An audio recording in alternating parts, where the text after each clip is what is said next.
श्रद्धेय महानुभावों, आज हम लोग विचार करेंगे तुमर्थाच्च भाववचनात्। ये व्याकरण के सूत्र में पहला शब्द है तुमर्थाच्च। यहाँ पर तुमर्थात् शब्द और च के कारण यहाँ तकार का चकार हो गया। अतः तुमर्थ में तुमन अर्थ है, तुमना अर्था तुमर्थ। तुमन अर्थ का मतलब है के लिए, और के लिए का जहाँ प्रयोग होता है वहाँ पर तुमुन प्रत्यय लगाए जाते हैं। और दूसरा शब्द आ रहा है भाववचनात्। भावस्य वचनः भाववचनः तस्मात् भाववचनात्। ये भाव है और वचन है। तो धात्वर्था भाव, धातु का जो अर्थ बताया जाता है वही भाव है। पच से पकाना, ये भाव है। अतः भाववचन शब्द में पंचमी है और वचन में वच परिभाषणे है और ल्यूट प्रत्यय योजना कौ से अन होकर के भाववचन शब्द, और फिर पंचमी में वचनात् दिखाई पड़ता है कि भाववचन वाले जो प्रत्यय हैं और उसका अर्थ यदि तुमुन अर्थ निकल रहा, के लिए अर्थ निकल रहा, तो एक सूत्र है भाववचनाश्च। भाववचन वाले प्रत्यय तुमुन नवलव क्रियायाम क्रियार्थ है। एक क्रिया के लिए दूसरी क्रिया यदि उपपद है, क्रिया के उपपद होने पर तुमुल और नमुल प्रत्यय की बात जो आ रही है उसमें कहा जा रहा है कि भाववचनाः, ये भाववचन प्रत्यय तुमुल नवलव दोनों होंगे। तो ऐसी परिस्थिति में अर्थ निकलेगा भाववचन प्रत्यांतात्। भाववचन जो प्रत्यय अंत में लगे हुए हैं, और वो कैसे हैं? तुमर्थात्, और ऊपर से अनिर्वृत्ति अनभिहिते, अनभिहित में चतुर्थी विभक्ति भवति। यानी कि हम कह सकते हैं भाववचन प्रत्यांतात् तुमर्थात् अनभिहिते चतुर्थी विभक्ति भवति। चतुर्थी विभक्ति होने की बात कही जा रही है। यदि हम बात करते हैं कि पकाने के लिए जाता है, तो ऐसी परिस्थिति में डू पचस पाके धातु है, और जब पकाने के लिए जाने की बात आ रही है तो पक्तुम व्रजति, ये तुमुन अर्थ में। तो ऐसी परिस्थिति में तुमुन अर्थ में यदि पक्तुम शब्द है और इसको हम यदि भाववचन में ले जाए, तो भाव के अधिकार में ले जाने पर घाय प्रत्यय होगा, धातु का अर्थ निकलेगा पकाना। तो उस अर्थ में यदि घाय प्रत्यय लगाएंगे तो पस से पाकह बनेगा, चौकू से कवर हो जाएगा, चौको कहो के पाकह बनेगा।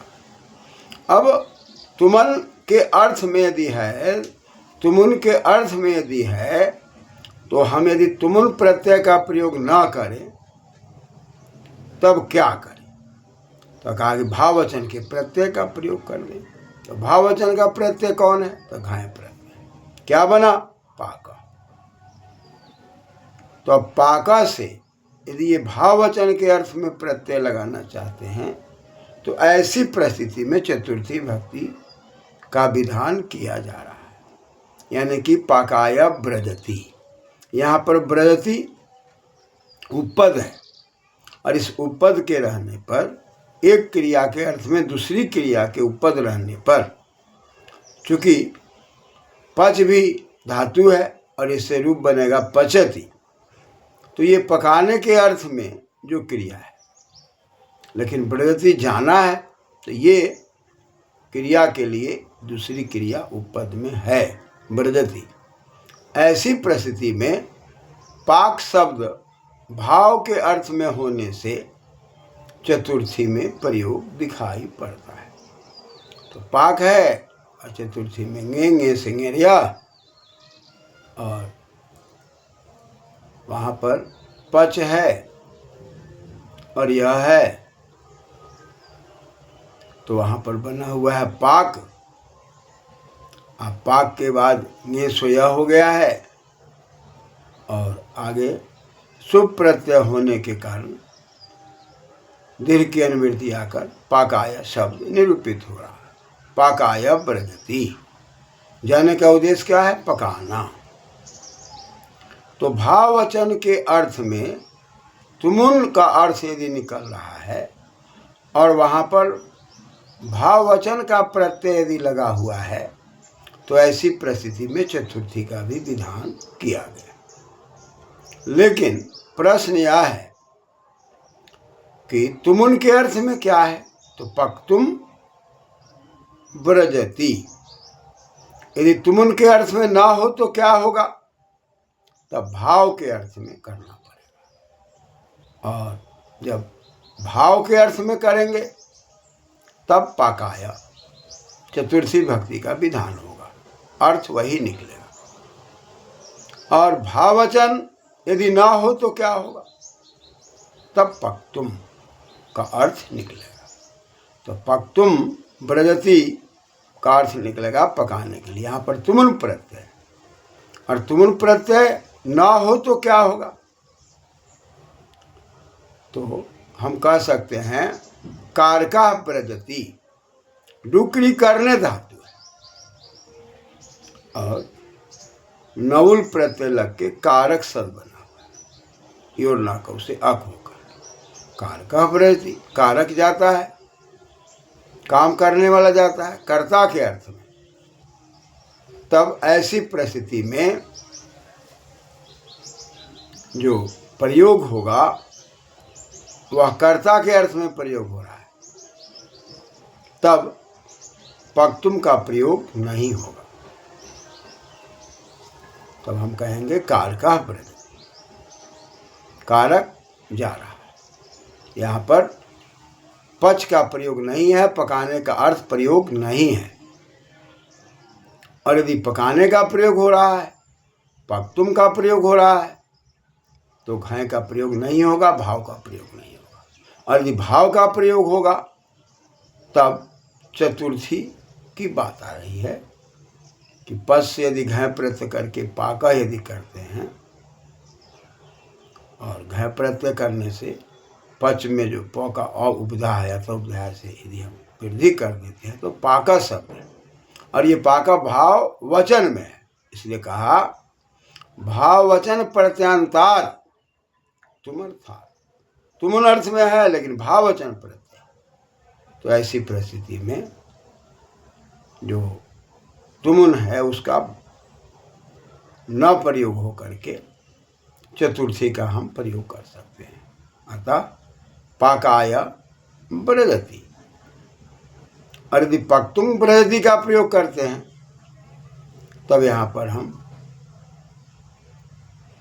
कारक का प्रयोग नहीं कर सकते, करने के लिए जाता है, इसका प्रयोग नहीं कर सकते। पक्तुम का मतलब है जो पक्तुम ना हो, यानी कि तुमुन के अर्थ में ना हो। जब तुमुन के अर्थ में ना हो तब हमारे सामने चतुर्थी का विधान नहीं है। वहाँ सीधे कहा जा रहा है पाका शब्द भाववचन में है और कारक नौल के अर्थ में है, तो एक क्रिया के लिए दूसरी क्रिया का प्रयोग हो रहा है, तो कर्ता के अर्थ में भी है, तो स्पष्ट हो गया कारकः व्रजति, काम करने वाला जाता है। यहाँ पर अब तुमुन का अर्थ नहीं निकल रहा है, और तुमुन का अर्थ निकलता है तब या तो हम तुमुन प्रत्यय का प्रयोग कर देंगे पक्तुम व्रजति, या पुनः भाववचन का अर्थ निकल रहा है तो भाववचन में और तुमुन अर्थ में वहाँ भाववचन के प्रत्यय घय होने के कारण चतुर्थी का विधान होगा, इसलिए पकाय व्रजति। इस प्रकार का प्रयोग दिखाई पड़ता है। धन्यवाद।